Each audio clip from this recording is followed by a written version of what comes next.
Aziza, twende ukakae kitandani kwangu, mjaribu mwanaume wangu. Yuko njiani anarudi. Mshawishi kidogo tuone kama ataangukia mtego. Ninaogopa sana. Sitaki kufanya hili kabisa. Tafadhali hebu tutafute njia nyingine. Siwezi kufanya hili.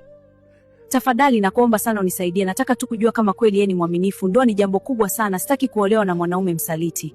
Itakuwaje kama mambo yataenda tofauti na tulivyopanga? Itakuwaje kama atajaribu kunifanyia kitu, kama kunilazimisha? Usijali, nitakuwa hapa sebuleni. Piga tu kelele ukilitaja jina langu kwa sauti kubwa, nitakimbia haraka na kumkamata hapo hapo. Kwa nini hata unataka kufanya hivi? Kwa nini unajaribu kumchunguza mwanaume wako mwenyewe? Humwamini au? Mahusiano yangu ya mwanzo yalivunjika kwa sababu nilimkuta na mwanamke mwingine kwenye kitanda changu mwenyewe. Iliniumiza sana. Tafadhali nifanyie jambo hili moja tu. Nahitaji kuwa na uhakika safari hii kabla sijakubali kuolewa. Haya yote yananifanya nijisikie vibaya sana. Asante rafiki yangu. Wetulia tu, kila kitu kitakuwa sawa. Naahidi.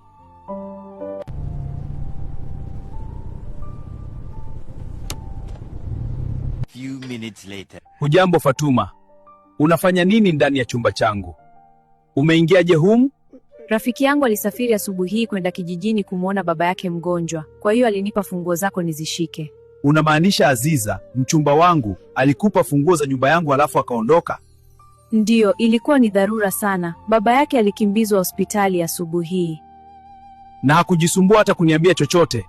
Una uhakika na maneno uyasemayo? Ndiyo, huo ndio ukweli. Tayari yuko kijijini kwao sasa hivi. Basi kwa nini alikupa funguo zangu? Sababu halisi ya kukupa ni ipi? Sijui sababu yake hasa. Labda tu nizishike ili zisipotee. Njoo kitandani. Nipo hapa kukufurahisha usiku wa leo. Tafadhali njoo. Kwa nini wanachelewa sana humo chumbani? Natumaini mzee Ocho hajaingia kwenye mtego. Lakini kila mahali ni kimya sana. Au labda tayari ashaingia. Sitaolewa na mwanaume yoyote bila ya kumjaribu kwanza. Mwanaume wangu wa mwisho alivunja moyo wangu vipande vipande.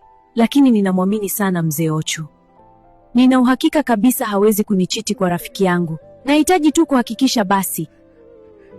A few minutes later. Kila muda unavyosonga nahisi kutetemeka. Labda tayari anamkataa. Hilo litanifurahisha sana. Chochote kitakachotokea, angalau leo nitajua ukweli. Njoo mzee Ocho, nithibitishie niko sahihi.